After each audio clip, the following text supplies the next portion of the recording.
आज हम स्टार्ट करने जा रहे हैं सॉल्यूशन, जो कि 12th क्लास का फर्स्ट चैप्टर है।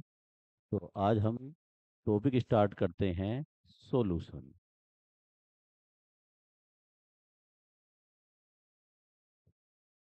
तो सॉल्यूशन है क्या? What is solution? सॉल्यूशन जो होता है वो एक होमोजेनस मिक्सचर होना चाहिए।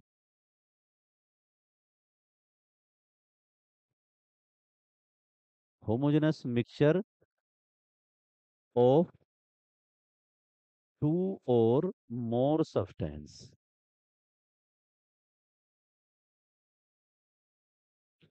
टू और मोर सब्सटेंस का जो होमोजेनस मिक्सचर होगा, होमोजेनस का मतलब होता है कि आपका यूनिफॉर्मली एक जैसा हो। जैसे आपने शुगर लिया और शुगर और वाटर आपस में मिक्स किए, और मिक्स होने के बाद वो जब आप उसको डिसोल्व कर देंगे सही तरीके से, तो वो सारा एक जैसा हो जाएगा। उसका मतलब होता है होमोजेनस। मीन्स आपका यूनिफॉर्मली, मीन्स एक जैसा। अब हमने जो है वाटर ले लिया, और वाटर में हमने जो आपका सैंड है, रेत है, उसको डाला। अब हमारे पास जो सैंड है, जब वाटर में आप डिजोल्व करोगे, ये डिजोल्व नहीं होगा। ये आपका जो है, ये आपको सैंड के पार्टिकल अलग अलग दिखाई देंगे, तो इसको कहा जाएगा हेट्रोजीनस। तो हेट्रोजीनस जो होता है हमारे पास वो हम सॉल्यूशन नहीं पढ़ेंगे, हम पढ़ेंगे होमोजीनस। तो हमारे पास जो होमोजेनस मिक्सचर होते हैं, होमोजेनस मिक्सचर का मतलब होता है जब आप टू और मोर सब्सटेंस लें और उनको आपस में डिसोल्व करें और यूनिफॉर्मली एक जैसा हो जाए। अब हमारे पास जो है सॉल्यूशन में दो मेन कंपोनेंट होते हैं। एक आपका होता है सोल्यूट, और एक होता है सोलवेंट। सोल्यूट, सोलवेंट आपस में मिक्स होकर के बनाते हैं सॉल्यूशन। सॉल्यूशन चैप्टर के लिए ये दो टर्म आपको पता होनी जरूरी है। इनको हम कुछ तरीके से आपको समझाते हैं। जो आपका लेसर क्वांटिटी में होगा, वो आपका कहलाएगा सोल्यूट, और जो आपका हाई क्वांटिटी में होगा, वो कहलाएगा आपका सोलवेंट। तो हमारे पास जो लेसर क्वांटिटी में है वो सोल्यूट है, जो हायर क्वांटिटी में है वो आपका सोलवेंट है। जैसे अगर हमें शरबत बनाना हो, तो शरबत बनाते में हम क्या करते हैं? वाटर हम एक्सिस में लेते हैं, हाई क्वांटिटी में लेते हैं, इन कंपेयर ऑफ शुगर। जब दोनों आपस में मिक्स हो जाएंगे, तो ये शरबत तैयार हो जाएगा, शुगर सिरप तैयार हो जाएगा। तो हमारे पास जो है सोल्यूट कौन है? सोल्यूट वो है जो स्मॉल क्वांटिटी में रहेगा, लेसर क्वांटिटी में रहेगा। सोलवेंट क्या है? जो आपका हायर क्वांटिटी में रहेगा, आपका एक्सिस क्वांटिटी में रहेगा, और जो दोनों के मिलाने से फॉर्म हो जाएगा वो हो जाएगा सॉल्यूशन। अब हमारे पास जो है, जो सोल्यूट होता है, उसके साथ हम टर्म लेंगे आपका बी, और सोल्यूट के सोलवेंट के साथ लेंगे ए। सपोज करो हमें मास और वेट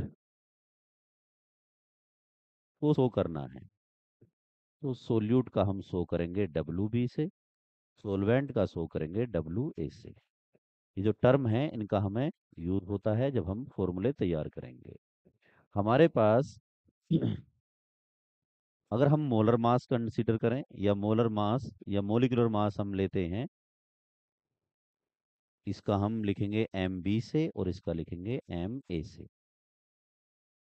हमारे पास अगर हम बात करते हैं मोल फ्रैक्शन की, ये सब टर्म आगे यूज करेंगे हम, धीरे धीरे चलते जाएंगे आगे की ओर।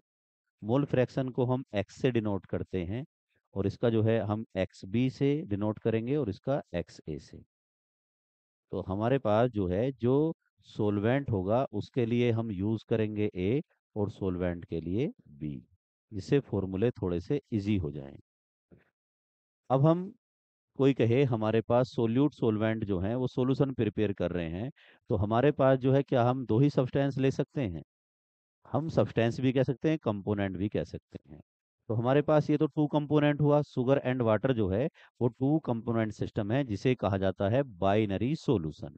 तो इसको हम, जो हमारे पास शुगर और वाटर को हम लेके चल रहे हैं, ये हमारे पास बाइनरी सॉल्यूशन है। अगर तीन सब्सटेंस हो जाएं, सपोज करो मैं एक एग्जांपल लेता हूँ। आपने क्या करा, शुगर एंड वाटर लिया और शुगर और वाटर को आपने जो है मिक्स किया, मिक्स करने के बाद वो तो बाइनरी सॉल्यूशन हो गया। लेकिन यदि आपने उसमें जो है ऐड कर दिया, सपोज करो कोई कहे हमने दूध और ऐड कर दिया, मिल्क हमने ऐड किया, तो वो भी सारा होमोजेनस हो जाएगा, एक जैसा हो जाएगा।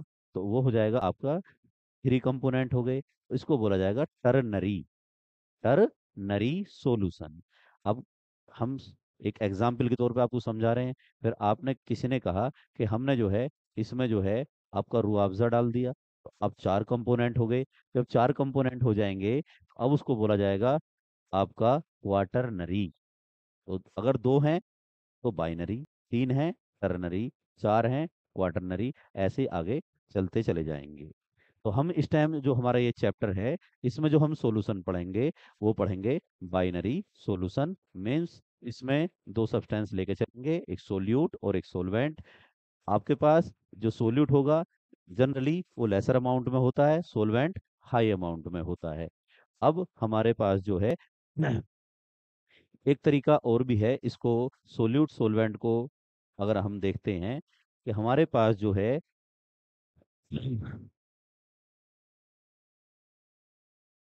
अगर जनरली जिन सॉल्यूशन में वाटर यूज होता है, उस वाटर को जब हम सॉल्यूशन के साथ यूज करते हैं, जैसे हमने शुगर ही ऐड किया, तो हमने क्या कहा, शुगर और वाटर लिया है, तो हम इसे जो है वाटर के लिए हम बोलते हैं शुगर का aqueous solution of sugar.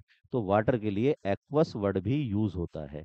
Aqueous जो है वो वाटर के लिए हम यूज करते हैं, और जिनमें आपका वाटर होता है, वाटर को एज सोलवेंट कंसीडर किया जाता है।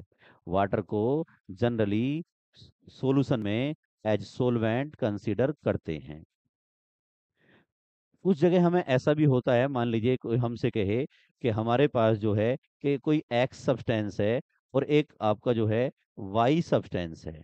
अब हमसे कोई पूछता है कि एक्स और वाई में कौन सोल्यूट है कौन सोलवेंट है। मान लीजिए ये भी आपका 10 ग्राम है और ये भी आपका 10 ग्राम है, दोनों मिलकर होमोजेनस मिक्सचर बनाने चाहिए। अब हमसे कोई पूछे तो हम बात करेंगे इसके बारे में। क्या बात करेंगे? अब उसने कहा कि 10 gram of x is added into 10 gram of x is added into 10 gram of y। यानी कि x को ऐड किया जा रहा है, किस में ऐड किया जा रहा है? y में। और जिसमें ऐड करेंगे वो आपका जो होता है वो सोलवेंट होगा, और जिसको ऐड किया जाएगा वो सोल्यूट होगा। क्वेश्चन में जब हमसे कहेगा कि 10 gram of X is added into 10 gram of Y, तो जो आपका जिसमें ऐड किया जा रहा है वो सोलवेंट कंसीडर करेंगे, और जिसको ऐड कर रहे हैं वो सोल्यूट करेंगे। ये इसलिए कभी हम कहीं पर दिक्कत में आए, कोई प्रॉब्लम खड़ी हो जाए, तो उसलिए हमें ये भी ध्यान रखना है कि सोल्यूट क्या रहेगा, सोलवेंट क्या रहेगा। तो आज जो हम टर्म आपको समझा रहे हैं वो समझाइए आपको, सोल्यूट और सोलवेंट दोनों मिल करके आपस में बनाते हैं सोल्यूशन। आगे नेक्स्ट क्लास में चलेंगे। Thank you.